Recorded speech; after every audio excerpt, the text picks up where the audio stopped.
I'd like to welcome you to the historic Macedon Academy. We're very proud and privileged to have Mary Kay here today for us. And the collaboration between all the groups that are sponsoring this presentation today. I totally appreciate you all coming, and now I'll turn it over to Judy Wellman.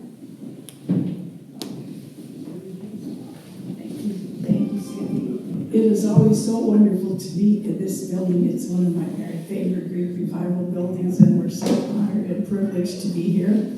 I want to thank everyone who came from AKWAABA too, which is one of our co-sponsors, along with the Frederick Douglass Family Initiative and the 1860 Farmington Quaker Meeting House.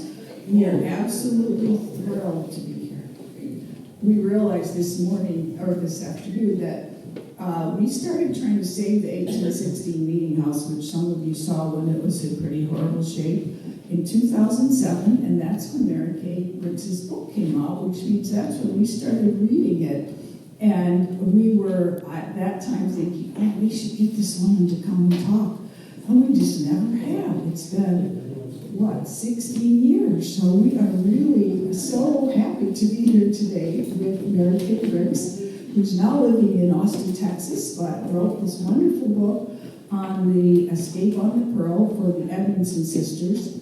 We discovered when we started research on the 1860 Meeting House that the Edmonson sisters had come to Farmington, and there were 5 Quaker women who set up a school, which we think they attended and which we think is still standing. It's on the handouts if some of you have seen it at 812 Hook Road. Are the owners of that building here today? We invited them to come. Oh, yes? Ellie Marks lives in the house, and she's 95, 96, 100. Is she 100? She's 100. Wow. She'd rather keep herself away from anybody interested in that house. Oh, yes. We do have, as a guest and part of the 1816 project today, Charles Lenhart, who's descended from Mariah Wilbur, whose picture with her husband Ezek is over here on the piano. And Mariah was one of those people who helped set up that school. And they had a house and a mill in Macedon, so they're 2 of Macedon's famous, nationally famous people. We also have David Tabor, who's a descendant of William Barker, who was from Macedon, who also owned land in Norwich, Ontario, and which was a big black community also, and part of the Genesee yearly meeting that met annually at Farmington. So they're always coming back and forth, and we think that was a kind of major Underground Railroad route as well. Today, Mary Kay is going to talk about the Edmonson sisters, the escape on the Pearl. It is one of the most dramatic escape stories you will ever hear about, even though it was initially a total disaster organized by an agent named William Chaplin, who had strong connections with the Farmington area. He was the New York State Anti-Slavery Society agent for a while. And it's one of the reasons we think that the Edmonson sisters connected with the people in Farmington. So, without saying more, I would love to welcome warmly and with great enthusiasm, Mary Kay Ricks.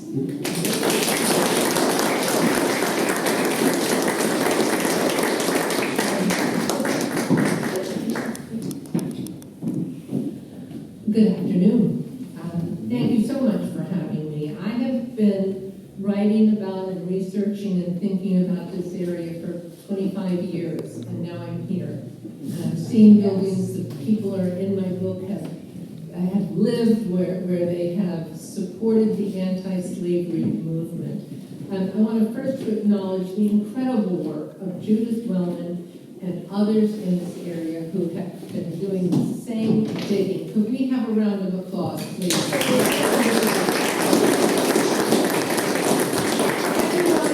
Everyone who has added to this, your work is so appreciated. I also want to ask if anyone here today are descended from people who were part of the anti-slavery movement. One here, back here. We thank you very much for your family's contributions.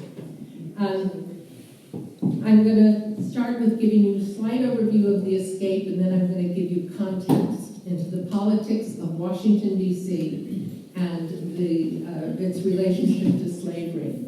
In April of 1848, an audacious escape on the Underground Railroad involved more than 70 fugitives and a 54-ton schooner named the Pearl. It happened in Washington, D.C.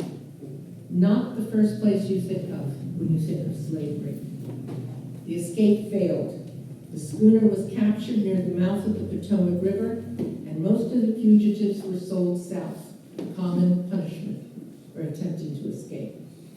But it became a rallying cry against slavery at the time. Then the story got lost. Can everyone hear okay? Can you all hear me? Mary and Emily Edmonson, seen here just a few years after the attempted escape, were 15 and 13 years old at the time the schooner arrived in Washington. They boarded the Pearl along with 4 of their brothers. We know more about them than any of the other fugitives because of their later involvement with some of the most famous anti-slavery figures of the day. You will recognize their names. But first I want to give you some background on Washington. Charles Dickens visited the capital in 1842, just 6 years before the Pearl escape. He was shocked to find the city largely unfinished. He called it the city of magnificent intentions, spacious avenues that begin in nothing and lead nowhere. This image, the earliest one of the capital we know of, was taken in 1846 by John Plume. This daguerreotype was found in a flea market in California in 1972. Thankfully, it's made its way to the Library of Congress. Here's the Smithsonian shown after the Civil War, and I use this later slide and this image because of what it tells us about Washington at the time.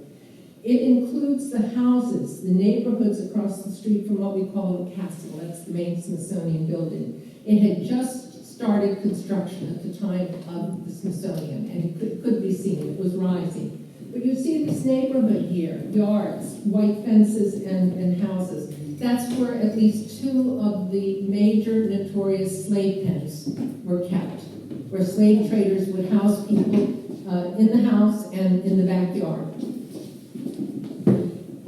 Slavery existed in the District of Columbia because when land was cobbled together from both Maryland and Virginia to form the new capital, the laws of those states were adopted. In other words, slavery came with the territory.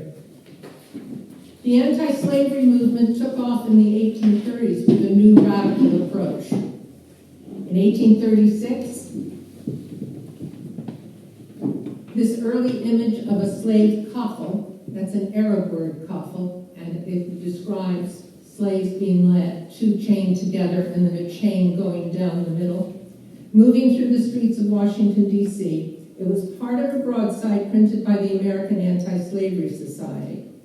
At this time, a vigorous campaign to end slavery focused on Washington. Why? Because unlike the states, the federal government had sole jurisdiction over the city, and abolitionists decided to make their stand against slavery there. The newly formed anti-slavery societies that had been springing up across the North pitched in to help. One of those was right here in Farmington, covering Macedon, established by William R. Smith and others. These societies threw themselves into an ongoing petition campaign that called for the end of slavery in the nation's capital. So many petitions were delivered to Washington, it's been said, that they were used as kindling for the stoves in the Capitol. Many of these petitions were organized and signed by women and African Americans, and it was truly one of the few ways they could participate in the political dialogue and system. In response, Congress passed a gag order to prevent slavery from being discussed in the House of Representatives. At the time of the escape on the Pearl, the majority of black people in the city of Washington, well, let me say the District of Columbia, because that incorporates Washington, Georgetown, and the county of the District of Columbia. The city population consisted of about 51,000 people, of whom just over 10,000 were free blacks, and another 3,600 blacks were enslaved. So the majority of African Americans in the capital were free. The president at this time was James Polk, a Democrat and a slave owner. In 1846, Polk presided over the Mexican War that would bring in a vast new swath of territory. This land became the focus of a new battle. Would the territory be all free, or would slavery be allowed? Southerners felt strongly that if slavery was banned from the new territory, the South would be unable to sustain slavery. They would be outnumbered. They were probably right. Let's look more closely at how enslaved African Americans became free. By law, a child would be born free only if the mother was free. Mary and Emily, together with their 12 brothers and sisters, were born enslaved because their mother was enslaved. Some slave owners, influenced by the principles of the American Revolution, freed their slaves in their wills. About 15 years earlier, Emily and Mary's father, Paul Edmonson, had been freed by the will of the woman who owned him. He began accruing land for his farm, first purchasing 20 acres and then later purchasing another 20 acres. Another way to gain one's freedom was to purchase it.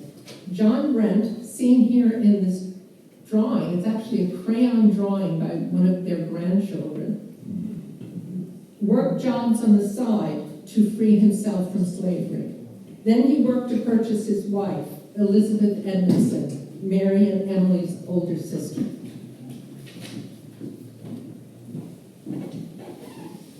I hope you can read this, but I'm going to explain much of it. It's one of my favorite documents that sheds light on how people worked to become free. This is an invitation to a sitting party, which is a tea party, kind of a formal tea party. This was sometimes hosted by African Americans to raise money to help free a loved one. This slide shows an invitation held to a party held in 1846. In this invitation, the listed managers, oops, let me see if I can fix that. That's too high. I'm afraid I'm going to mess it up. Oh, I did. Okay, let's go back. Oh, you can see just the beginnings of them. The very first name on the left, and I'll read it for you, is, let me just get back to where I was, William Slade, free black man who would later work in Abraham Lincoln's White House. He is a featured figure in the film Lincoln. And if you haven't seen it, it's a very good movie. He was, if you look closely, you can see that the invitation says a permit is secured for the evening. All black gatherings over the number of 7, except for regular church attendance, were required to obtain a permit. So it's carefully said in here, we have obtained a permit. They're telling people you won't get in trouble if you come here. The invitation also says that the tea party will be presenting a band of sacred music, led by James Fleet, and his is the last name on the list. Very prominent, important black figure. He was actually trained as to be a physician by the American Colonization Society, which founded Liberia and wanted to send free blacks and recently freed slaves to Liberia. And he declined to go. He decided he wanted to stay here, and he set up a school in Washington, D.C. He played the violin. All of his family played music. His wife played the flute. His grandson would later give piano lessons to a young Duke Ellington.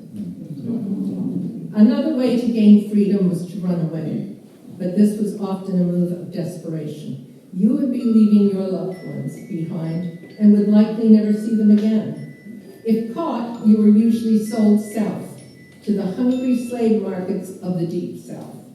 The domestic slave trade, moving from the upper South, think of Maryland, Virginia, Delaware, even North Carolina, transported nearly 750,000 people to the South because of the depleted tobacco fields They didn't need that intense labor anymore. Compare that to the fact that they think now approximately 400,000 Africans were brought to this country from Africa.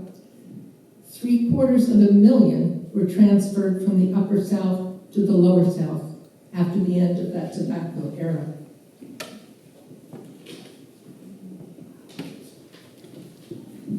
By the early 1840s, an Underground Railroad cell was operating in Washington, D.C. The capital was one of the few southern cities where such a cell could exist. An unusually diverse population of both northern and southern politicians, journalists, and businessmen created an excellent cover for work. In 1845, William Chapman, who you see here, was a radical abolitionist, Harvard-educated lawyer, and journalist. He lived in Utica for a spell and came to Washington under the auspices of the New York Anti-Slavery Society, which was formed in Peterborough after being run out of Utica by anti-abolitionist forces. In Washington, Chapman attended a black church, Asbury Methodist, where many of the Edmonson family worshipped, including Mary and Emily. He was a central figure in planning the escape on the Pearl. Unfortunately, we do not have many images of the black operatives in the cell, but we have a few. This is one of the most interesting. Paul Jennings was born around 1802 on the James Madison estate in Virginia. He was able to secure his freedom in 1847, just a year before the escape. While Jennings was still owned by the widowed Quaker-born Dolly Madison, he was profiled by William Chapman in the Albany Patriot. Again, that connection to New York.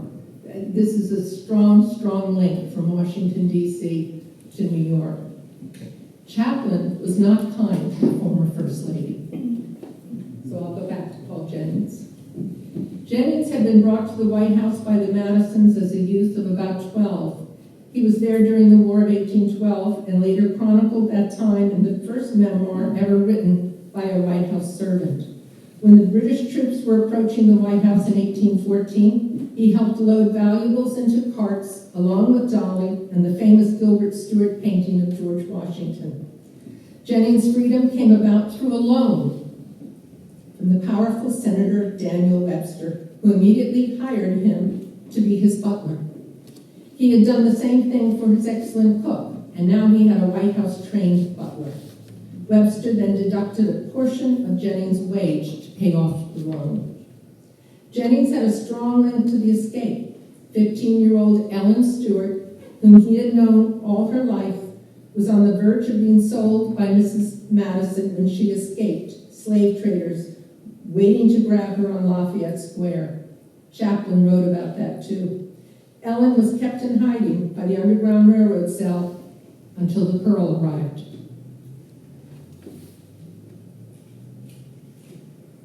The pages are all sticking together.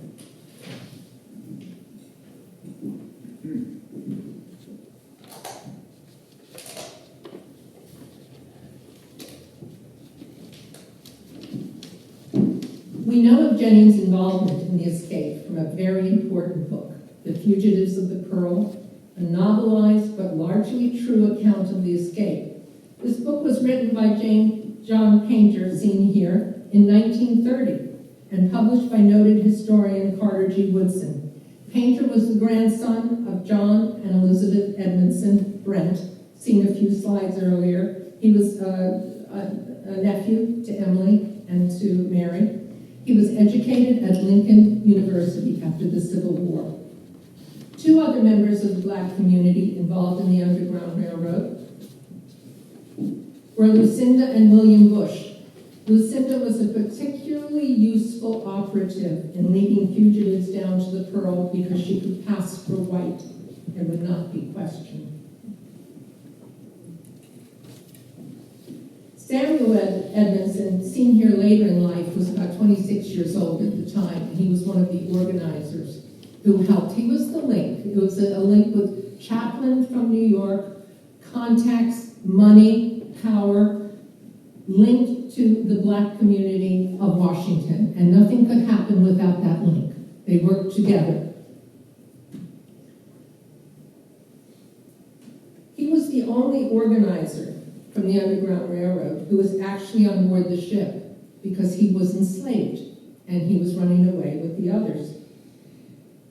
He had been hired out to work as a butler for a man named Joseph Bradley, one of the most successful and influential lawyers in the city. His brother Richard, also one of the fugitives, was the coachman for the Secretary of the Treasury, Robert Walker. In Washington, the Edmonsons were known as the finest of servants, and you can see who they worked for. It was true of the girls, Mary and Emily. They worked for some of the wealthiest families in the city. Outside of the Underground Railroad cell, there were a number of important anti-slavery supporters in D.C. Some of you might know this figure. Joshua Giddings of Ohio. He was the most vocal anti-slavery politician in Congress. He very likely knew of the plot, but we don't know that for sure. We do know that after the capture, he was the first to dash to the jail to visit the ship captains and to assure him that their families would be taken care of. They were very worried that the ship captains would talk and give people away. He was also the first to speak in Congress against slavery in regards to the Pearl and to support their activities. In the Senate, the leading voice was Senator John Hale from Vermont. These men were very much in the minority. There were Northern members who would vote against the slave trade, but they generally kept quiet in Congress. They didn't stand up and speak against slavery. You know, we have parallels in other times in history where people just afraid to speak up because they would be attacked and they would be harangued. And they felt it better just to keep their heads low. An interesting aside to Senator John Hale, he's a little cut off here. Jumping forward, when John Wilkes Booth was found after the assassination of Lincoln, he had a photo of Hale's daughter, Lucy, on his body. She was alleged to be his secret fiancée. Another interesting historical figure who was in Washington at the time was a brand new congressman from Illinois, Abraham Lincoln. He arrived in December of 1847, and where did he move into? The same boarding house where Joshua Giddings lived. It had already been nicknamed Abolition House. Theodore Weld, a famous proselytizing, energetic abolitionist who converted probably tens of thousands of people to the anti-slavery cause, had lived there earlier. And I kind of suspect he's the one who gave it that name. But so here was Lincoln in the boarding house, sitting around this table, having his meals with Joshua Giddings and other, let's say, progressive Whigs. And that was Lincoln's party.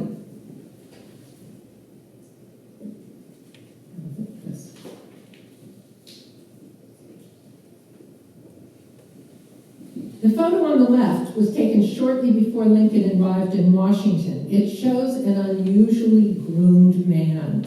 Lincoln did not usually look this way. The one on the right, taken 10 years later, converges on the punk look. And I suspect that Mary was with him, his wife, when the first one was taken in 46. The second one was taken in Chicago. And what was he doing in 1857? He was campaigning to be a senator. And he didn't seem to care how his hair looked. Another important anti-slavery figure in Washington was Dr. Gamaliel Bailey. He operated a weekly, moderate anti-slavery newspaper. Think about it, enslaved territory. He's printing a newspaper that's against slavery, called the National Era. After the Pearl escape, he would come under direct attack. That's the background. Now let's go to the escape. The plan stemmed from the plight of the 11-member Bell family. Some years earlier, the mother and her children had been manumitted by their dying owner, and this was not uncommon. People were inspired by the American Revolution and would put either in their will or on their deathbed the documents of freedom. But the owner's widow went to court to claim that he had not been in his right mind at the time he signed the documents. She won. Daniel Bell, the father and husband, turned to the Underground Railroad. Bell was a highly skilled blacksmith who worked at the Navy Yard, first as a hired-out slave and then as a free man. He, too, was profiled by William Chaplin in the Albany Patriot. Mary and Emily's family were also worried about being sold. The older, mentally incompetent woman who owned them was increasingly ill. Should she die, her property would be divided up among heirs and even sold. One of those heirs had already sold his future share in his inheritance and recorded the sale in the county deed book. I think you can see a common thread here. Many of the fugitives were threatened with being sold and therefore separated from their family. The Underground Railroad turned to Captain Daniel Drayton for help. They had worked with him to enable a family named Stevenson to flee to Philadelphia about 6 months earlier. Now Drayton was asked to transport a group of 21 people: the Bells, the Edmonsons, Ellen Stewart, who ran away from Dolly Madison, and 3 more women who had escaped from Francis Dodge, Jr., a prominent merchant. Drayton found a ship to hire in Philadelphia, along with its captain, Edward Sayers. It was larger than expected, and the Underground Railroad cell decided to take on more people. It's believed that Chaplin wanted more fugitives to make a strong political statement.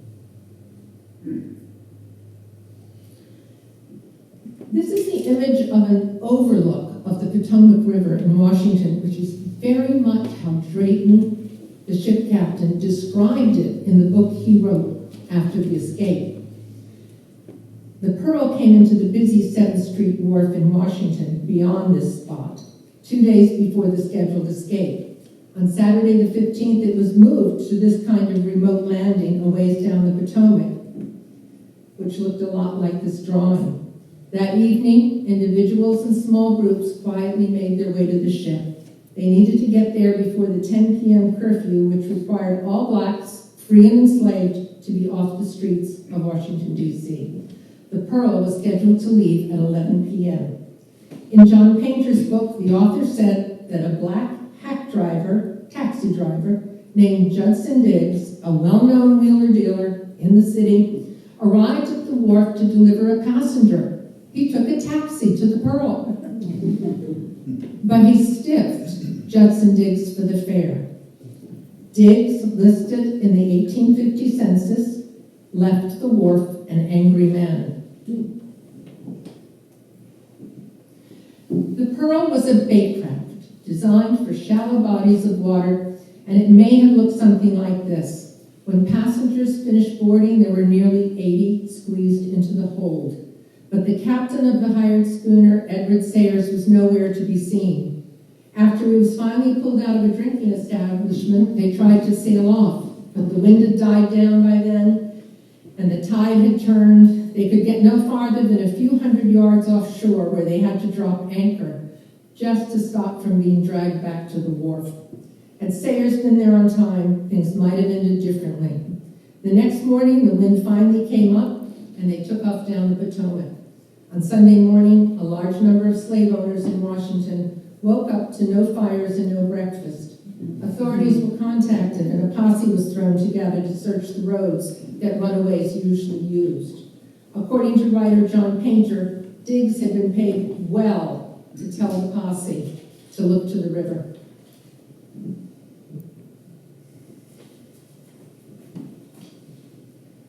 Francis Dodge, Jr. of Georgetown, the old tobacco port that became a part of the federal city, and later was home to Kennedys and other Washington celebrities, lost 3 enslaved women to the Pearl. Dodge immediately offered up his steamboat, the Salem, to lead the chase. The Dodge warehouse, shown here, still exists today. The family had come to the District of Columbia from Salem, Massachusetts, hence the name of their steamboat, the Salem. The schooner now flew down the river, but it ran into trouble when the weather intensified to the point where it could not turn up into the Chesapeake Bay. They were stuck until the wind died down. The Pearl took shelter in Cornfield Harbor, where the Potomac meets the Chesapeake, seen here on the map. You see the red line, that's the journey from Washington, D.C., heading down the Potomac. They had to turn up then into the Chesapeake Bay. In the early morning hours of Monday, the fugitives were awakened by the sound of steam blowing off. They had been captured. The Pearl was roped behind the steamboat and towed back to Washington. They were marched up 7th Street, the men in irons, past the slave pens and the Smithsonian, with the women and children walking behind them. Just before they reached the Washington Mall, one slave trader rushed out with a knife and cut Captain Drayton's ear. The head of the posse threw the captains into a hack so they could reach the jail in safety. That crowd had turned into a mob that instigated a riot lasting 3 days. It focused on Gamaliel Bailey's newspaper, demanding that he remove it immediately. City authorities finally prevailed, and Bailey withstood their attacks. He refused to leave his home. He refused to leave his publication. He even continued to publish without missing an issue. The next day, most of the slaves were sold to traders who arrived at the jail to identify them. The owners, arrived at the jail, and that's when they struck up their deals with the slave traders. Ellen Stewart of Mrs. Madison's household was sold to a notorious Baltimore slave trader. Before she could be moved south, her freedom was purchased by supporters, but there was simply not enough money to buy them all.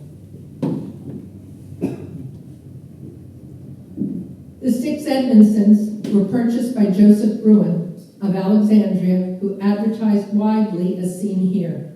He shipped the Edmondsons to New Orleans, where 3 of Mary and Emily's brothers were quickly sold. But Bruin was holding out for top dollar for Mary and Emily. They were attractive young women and could be sold for sexual purposes as fancy girls, the common term of the day. But when yellow fever hit New Orleans, the slave trader brought them right back to Alexandria to protect his investment. One brother, Richard, returned with his sisters.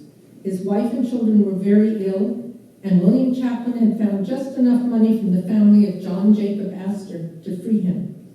There was not enough money to free the sisters.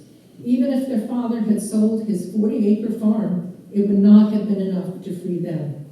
Mary and Emily were now back in Alexandria, Virginia, just across the river from Washington.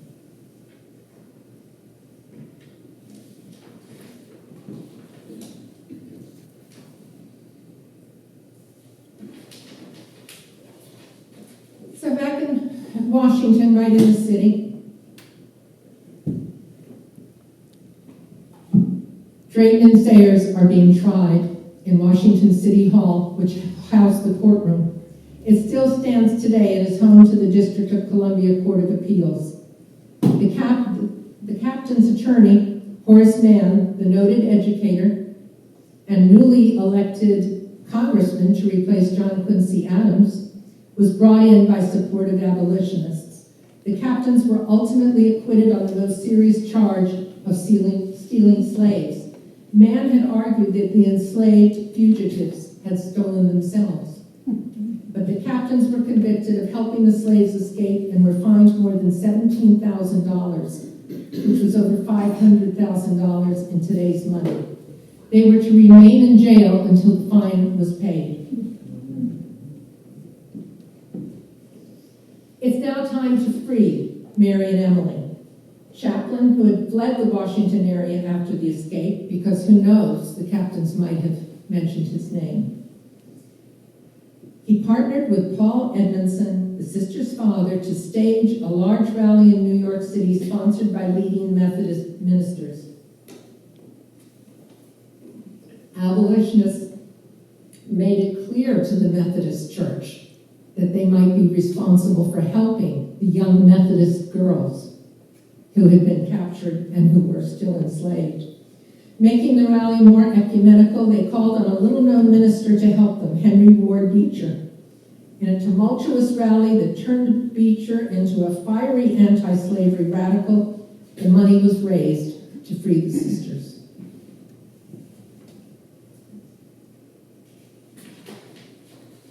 It was decided to take, I was away from the mic. It was decided to take Mary and Emily to New York to begin their education.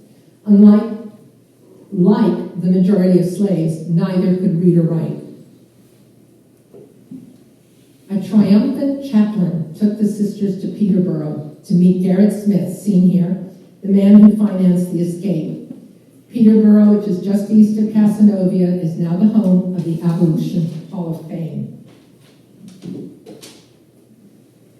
In Peterborough, the sisters could have well met a leading member of the abolitionist family, African-American Henry Highland Garnett. He was helping to operate a school and also helping Garrett Smith distribute land in upstate New York to free blacks. Their prime motivation was to give blacks land worth $250 so they could vote, because that was the law in New York. If African Americans didn't own land worth that amount, they were not allowed to vote. Garnett, whose family escaped slavery in Maryland through the help of Quakers, was one of the most radical black abolitionists of the time. After the Civil War, he would become the first African American to address the U.S. Congress. He also became a leader in the black-led Back to Africa movement. Mary and Emily were then brought to nearby Macedon, New York, to the home of William Chaplin's friend, William R. Smith. There, the sisters continued their studies. They learned the fundamentals of reading and writing and clearly made a strong impression. 5 area women, including Hannah Smith, began to raise money for them to pursue teacher training. I don't expect you to read this, but I just wanted you to see a handwritten document by Abraham Lincoln. In Washington, in January of 1849, a few months after Mary and Emily were freed, Congressman Lincoln drafted, quote, an act to abolish slavery in the District of Columbia by the consent of free white people of said district and with compensation to owners. His handwritten draft is seen right there.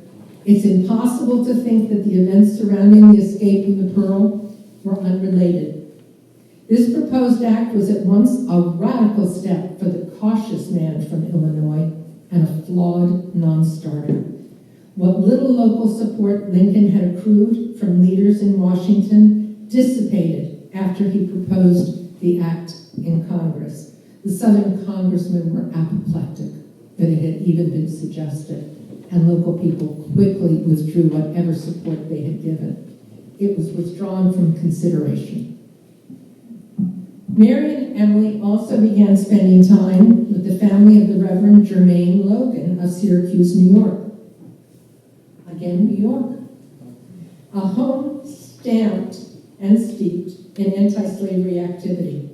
Logan once placed an audacious ad in a Syracuse newspaper suggesting that any runaway in need of a place to stay should come to him. Mary and Emily began to spend significant time in the fundraising circuit, often at the side of Frederick Douglass. Oh, I already had enough. Oh. Sorry, I lost Germaine Logan somehow. But we do have Frederick Douglass.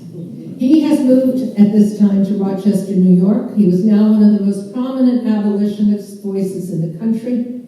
He had started his own newspaper. He had broken with Garrison, who had been very happy to have him working for him and writing for the Liberator. He wanted his own newspaper. Mary and Emily were raising money to try to free the brothers who remained in the South. Sam, the butler, an Underground Railroad activist, had decided to try to reach freedom on a ship again. Can you imagine starting again on a ship? But this time he succeeded and reached freedom in Jamaica. The sisters were eventually successful in freeing Ephraim, the last brother John, was never found until the end of the war and the end of slavery.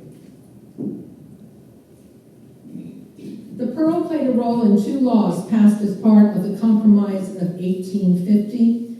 One ended the slave trade in the district. Many residents of the city were embarrassed by how they had looked at the time of the escape and did not oppose it. They were willing to let the slave trade go. They wanted to hold on to their slaves. The traders, in effect, simply moved to Virginia. The other bill was a newly strengthened Fugitive Slave Act.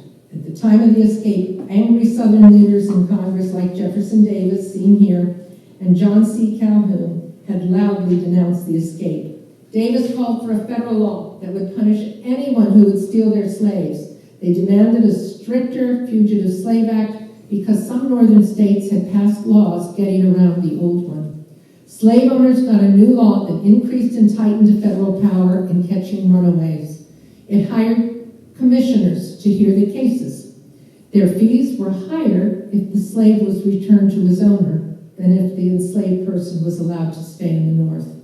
Many long-term fugitives quickly packed up everything and moved to Canada. There was a strong outcry against the new Fugitive Slave Act. What was probably the most radical anti-slavery gathering ever held took place in 1850 in Casanova, New York. The rally was led by Frederick Douglass, Henry Highland Garnett, and Gerrit Smith. Mary and Emily attended, as you can see from this rare daguerreotype. The sisters who flanked Gerrit Smith, you can see Mary is the tall one. She was about 5'6", 5'7". Emily was about 5'2". How do we know their height? They're listed on ship manifests. Whenever slaves are transported by sea, it is federal law that they be listed with a description of their skin color, their height, their names, etc. You see the young Frederick Douglass here. There are also several people. Joseph Hathaway is in the photo. I think he might be the one sitting next to the woman who's next to Frederick Douglass. I'm going to talk about her. We don't know if William Smith is here. Does anyone know if he's ever been attached? Judith, do you know? No, we don't know if he's there. It's an amazing outdoor daguerreotype taken of this. And actually, just below Frederick Douglass is Theodore Weld. He's one of my favorite abolitionists, so I have to get him into every lecture I do.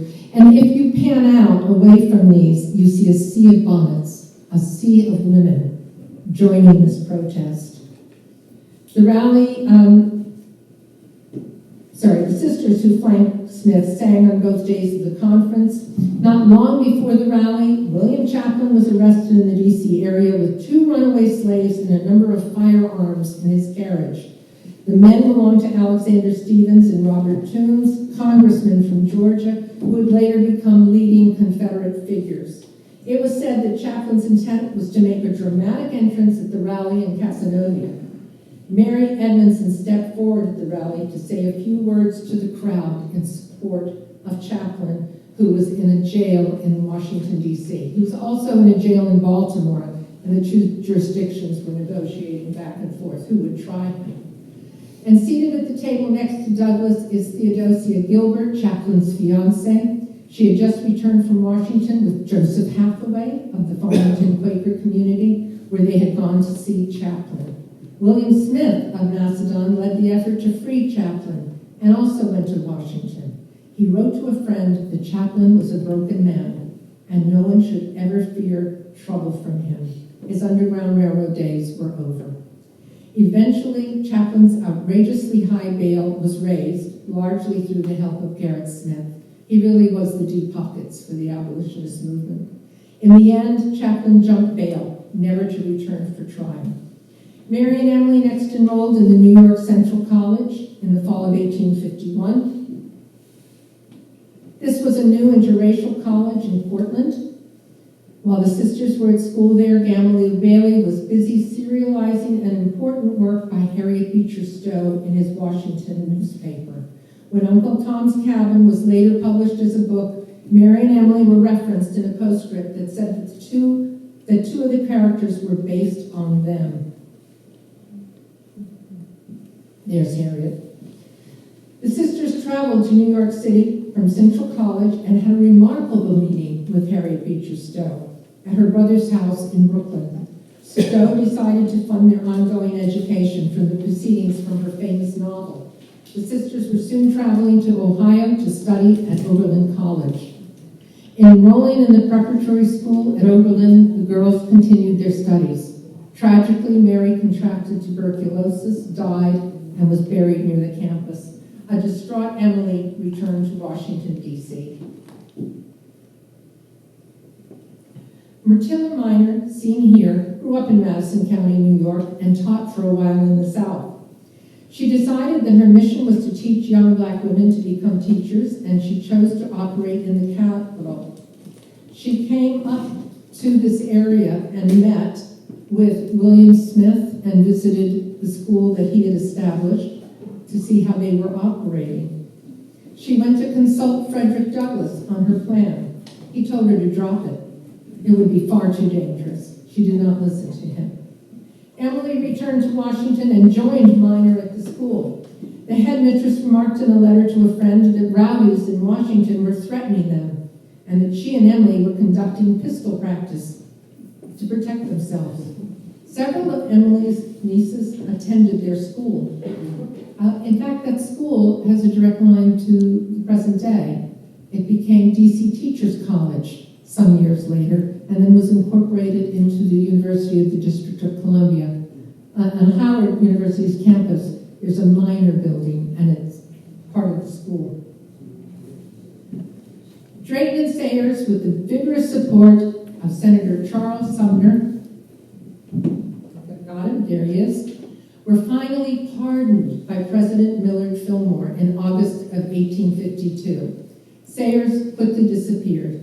Drayton tried to become a speaker on the anti-slavery circuit, but he wasn't very good at it. He was in ill health and estranged from family. A few years later, he moved up to Bedford, Massachusetts, where Lucinda and William Bush of the Washington Underground Railroad had settled. On a June evening in 1857, Drayton visited William Bush. He told his friend he was not well and he was preparing to die. Bush tried to bolster him up, but a week later, Drayton committed suicide. In April of 1862, 9 months before the Emancipation Proclamation was signed, slavery ended in Washington, D.C. by act of Congress. Most of the congressmen from the border slave states voted against it, but so did a handful from Pennsylvania and New York. The act was surprisingly similar to Lincoln's proposed legislation from 1849, and like that, it was far from a perfect act.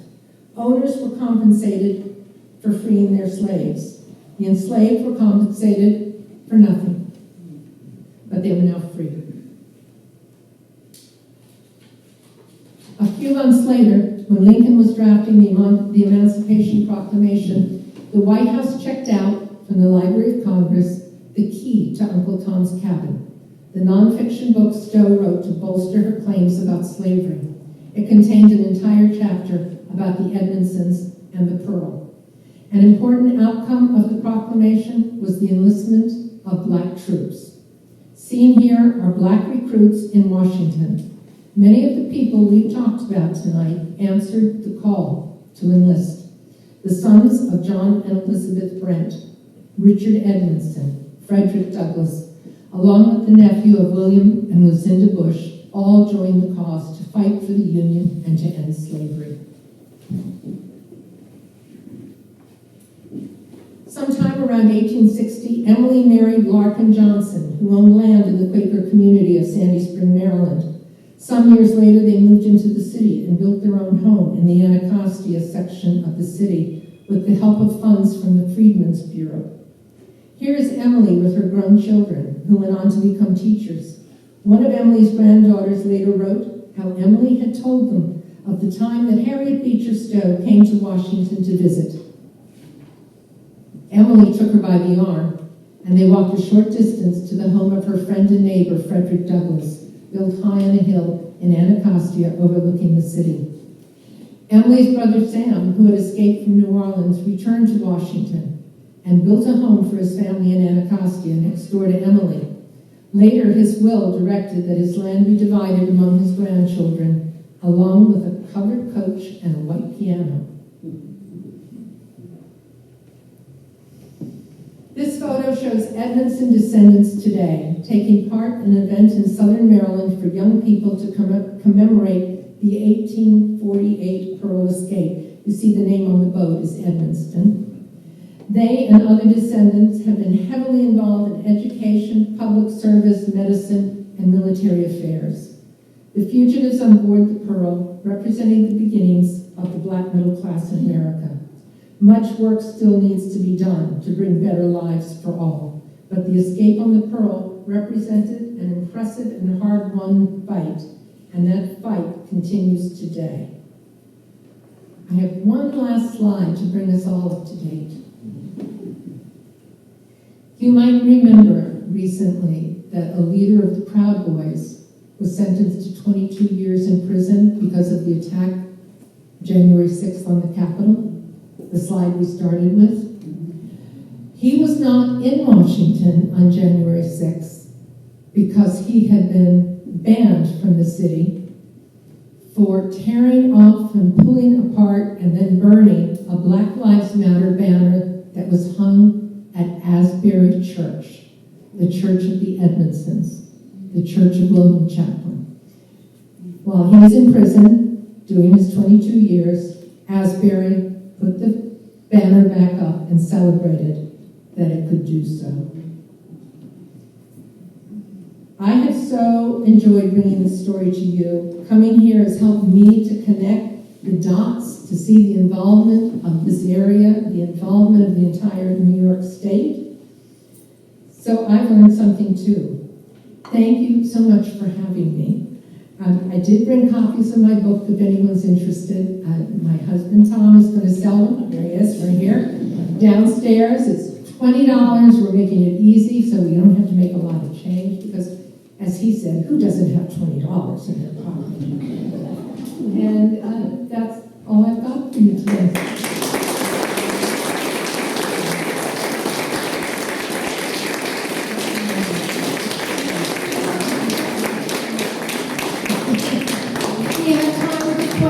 I so hope some of you have questions.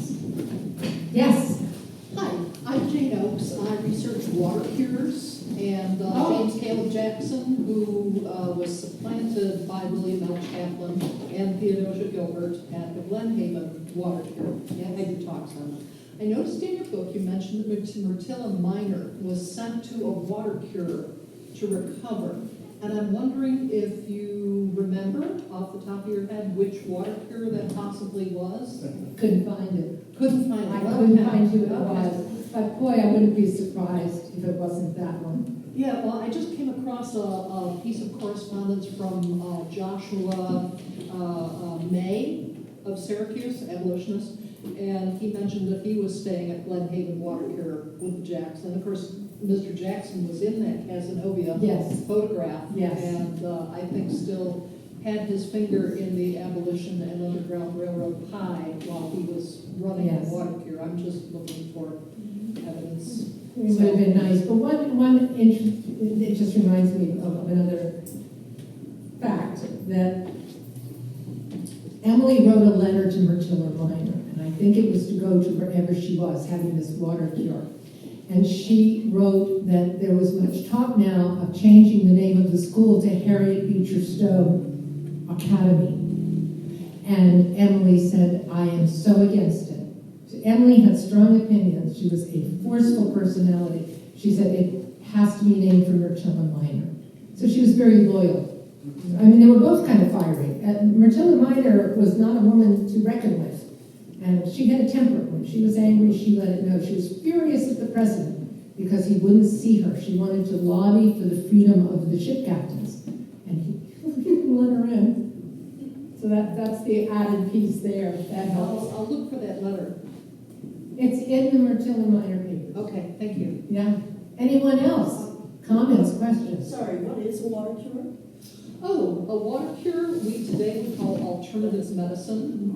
Standard doctors hated them because they had a better success rate than standard doctors who were cupping, bleeding, blistering, purging, giving you emetic, arsenic, mercury, all meant to heal you. And so water cures promoted healing by exercise, dietary change.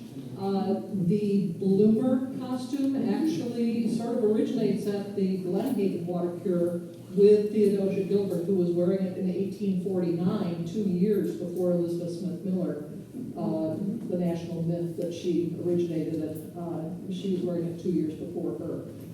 So change your diet, get exercise, no smoking, no drinking, no coffee, tea, and I think a lot of doctors would tell you that today. It was quite popular, and it was the rage in Europe. Yes. Definitely the rage in Europe. Yes. I'm so excited to meet you. Thank you. I'm Charles Leonhardt. Yeah. I'm a descendant of Mariah Wilbur, who was one of the Quaker women who asked for donations for a school that was set up. And it was a separate house, not a short distance from William Smith's farm. But there's so many connections and things like that that I have with what you've been talking about. I don't know if you're familiar with Julia A. Wilbur. No.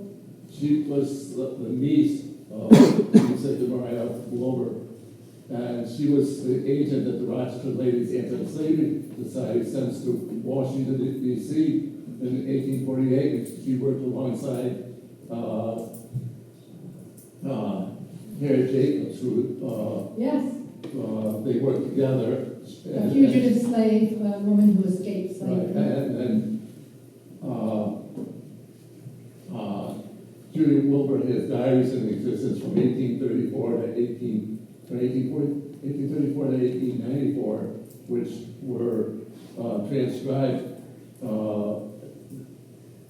The diaries that were at Quaker College in Philadelphia, the Alexandria, Virginia Library, transcribed the portion of her diaries that were